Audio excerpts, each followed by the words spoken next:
예, 오늘은 지난 시간에 말씀드린 대로 어, 회개에 대해서 오늘 말씀을 나누겠습니다.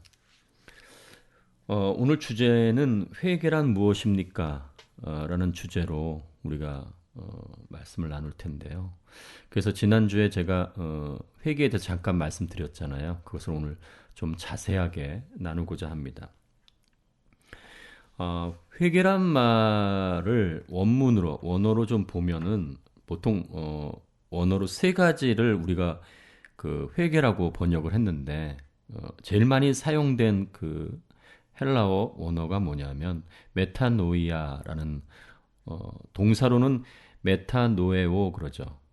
그리고 두 번째로 많이 사용된 그 단어가 에피스트로페라는 단어입니다. 동사로는 에피스트레포라고도 얘기하는데 어, 어쨌든 그 제가 원어를 지금 말씀드리는 것은 뭐 원어를 꼭 공부해야 된다. 원어가 정말 중요하다. 원어밖에 없다. 그런 뜻이 아니라 우리가 회개에 대한 어떤 그 뜻을 좀 더 명확하게 하기 위해서 제가 말씀을 드리는 것입니다. 그 세 번째 단어는 메타 멜레이아라는 그 동사어로는 메타멜로마이라고도 메타멜로마인데 그것을 우리는 회개라고 이렇게 번역을 합니다. 근데 보통 메타노이아라는 원어가 가장 많이 사용되었는데 그 말 지난주에도 제가 말씀드렸듯이 그 메타노이아라는 그런 그 단어 안에는 메타와 누스로 구성되어 있어요. 이 누스는 전에도 제가 말씀드렸듯이 안다 그런 뜻이 있어요. 안다. 어쨌든 그 이 두 가지가 합성돼서 이제 회계라는 말로 우리가 번역을 했습니다. 그런데 이제 우리가 가장 큰 문제가 뭐냐면 그 불같은 성경 그러니까 라틴어 성경에서 어, 이 메타노이아 이 원어를 어떻게 번역했냐면 주로 포에니텐티아라는 말로 번역을 했어요. 이게 어떤 의미가 있냐면 주로 이제 어떤 오류를 범했을 때 그 오류에 따른 어떤 슬픔과 회개라는 의미로 이해하고 그렇게 번역했다는 것입니다. 그래서 그 메타노이아를 메타멜라이아와 동일어로 만들었어요. 다시 말하면 이 감정적인 측면을 강조하는 말과 동일한 그런 언어로 사용했다는 겁니다. 의미로. 그 무슨 뜻이냐면 지금도 우리가 어떻게 알고 있는 분이 많냐면 회개를 단지 어떤 과거의 어떤 잘못에 대한 후회와 참회 정도로 알고 있는 것입니다. 그래서 회개할 때 눈물을 막 흘렸다든가 그러면 회개한 것처럼 그렇게 알고 있는 경향이 있다는 것입니다. 그런데 이 회개는 제가 말씀드렸듯이 어, 마음을 바꾼다라는 의미가 있어요. 그러니까 생각을 바꾼다. 그래서 지정의 전체 어떤 그 관이 전혀 다른 어떤 생각과 어떤 결정으로 인해서 바뀌는 것을 의미하는 거지 단순히 어떤 감정적인 것만을 가지고 얘기하는 것이 아니다라는 것을 제가 지금 강조하고 싶습니다. 감정적인 것도 굉장히 중요한 것이죠. 그런데 사실은 눈물 없는 회개도 있을 수 있다는 것도 아셔야 됩니다. 그러니까 회개가 모두 눈물이 있어야 된다는 것은 아닙니다. 근데 우리가 어떤 충격을 받거나 어떤 정말 큰 깨달음이 있거나 어떤 후회가 오면 눈물, 콧물이 막 흐르게 되는데 그것은 하나의 그 본질적인 것에 대한 현상일 뿐이지 그게 어떤 회개의 전부가 아니라는 사실을 제가 꼭 강조하고 싶습니다. 그 다음에 우리가 두 번째로 많이 쓰이는 단어가 아까 말씀드렸죠. 에피스트로페라는 말인데 이 말은 다시 돌아가다, 뭐 돌아오다 이런 뜻입니다. 그러니까 어떻게 보면 마음의 변화뿐만이 아니라 새로운 어떤 생활, 어떤 방향까지도 달라진다는 것을 의미하고 있습니다. 세 번째 단어 메타멜라이아도 마찬가지입니다.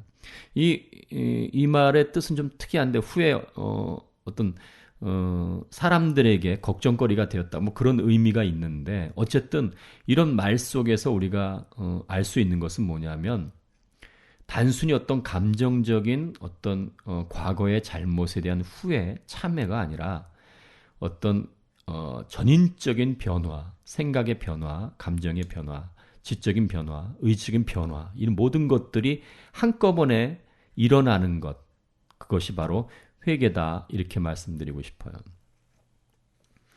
그러면 생각해 보세요. 그럼 회개를 하게 되면 어떻게 되겠어요? 생각이 바뀌죠. 생각이 바뀌어서 어떤 것을 결정하게 되면 행동이 나타날 수밖에 없는 거예요. 그럼 회개한 사람은 어떤 그 회개로 인해서 어떤 열매가 맺어지는 거죠. 행동의 변화가 생기는 거죠. 그래서 성경은 이 회개에 합당한 열매에 대해서 굉장히 강조하는 겁니다. 누가복음 3장 7절에서 14절을 제가 봉독해 드리겠습니다. 요한이 세례 받으러 나오는 무리에게 이르되 독사의 자식들아 누가 너희에게 일러 장차 올 진노를 피하라 하더냐. 그러므로 회개에 합당한 열매를 맺고 속으로 아브라함이 우리 조상이라 말하지 말라. 내가 너희에게 이르노니 하나님이 능히 이 돌들로도 아브라함의 자손이 되게 하시리라. 이미 도끼가 나무 뿌리에 놓였으니 좋은 열매 맺지 아니하는 나무마다 찍혀 불에 던져지리라. 무리가 물어 이르되 그러면 우리가 무엇을 하리이까? 대답하여 이르되 옷 두 벌 있는 자는 옷 없는 자에게 나눠줄 것이요 먹을 것이 있는 자도 그렇게 할 것이니라 하고 세리들도 세례를 받고자 하여 와서 이르되 선생이여 우리는 무엇을 하리이까 하매 이르되 부과된 것 외에는 거두지 말라 하고 군인들도 물어 이르되 우리는 무엇을 하리이까 하매 이르되 사람에게서 강탈하지 말며 거짓으로 고발하지 말고 받는 급료를 족한 줄로 알라 하니라. 아멘. 세례 요한이 이제 세례를 베풀면서 회개를 강조했죠. 그 회개를 강조할 때 오늘 9절 보니까 이미 도끼가 나무 뿌리에 놓여 있으니 좋은 열매 맺지 아니하는 나무마다 찍혀 불에 던져지리라 그렇게 선포했습니다.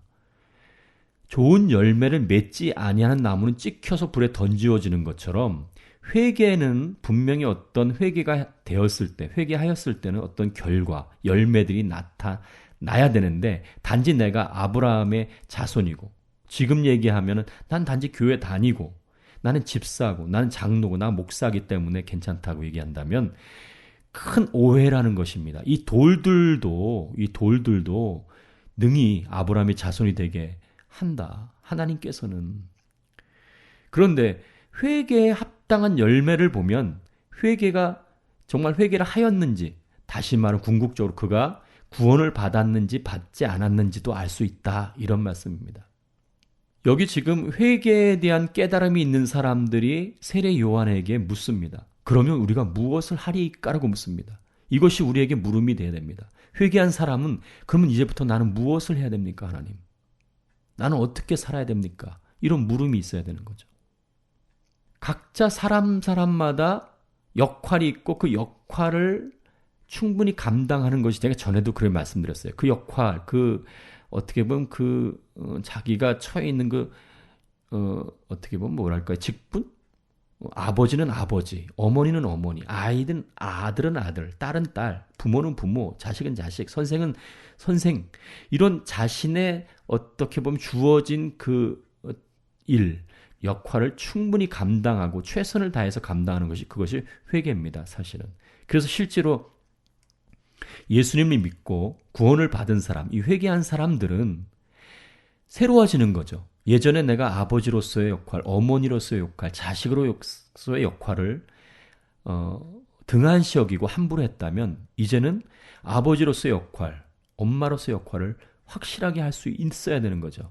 그래서 안 믿었을 때에는 저러지 않았는데 저 사람이 어떻게 신앙을 갖고 난 뒤에 예수님을 믿고 난 뒤에 저렇게 변했을까라고 고백할 수밖에 없는 거예요. 그래서 많은 분들이 저에게 이제 뭐 이런 질문할 때가 있어요.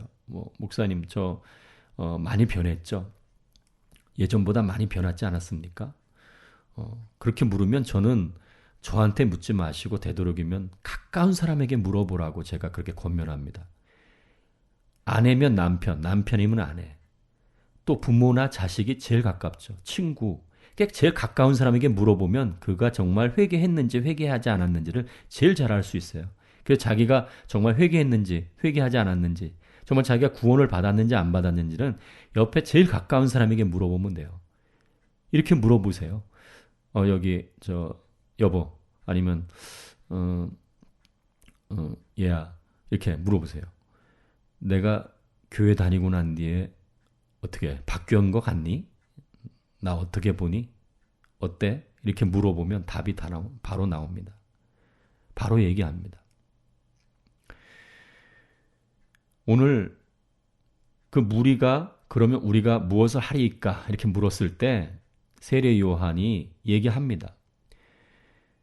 세리와 군인들에게도 그 각자의 역할에 대해서 얘기합니다.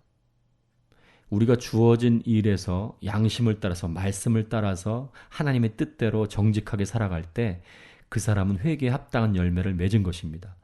단지 감정적인 어떤 눈물을 흘린다든가 과거를 후회한다든가가 회개의 전부가 아니라는 사실을 오늘 꼭 마음에 새기시고 회개에 합당한 열매를 맺어가서 하나님께 칭찬을 받고 사람에게도 인정받는 하나님의 자녀가 되기를 간절히 바랍니다.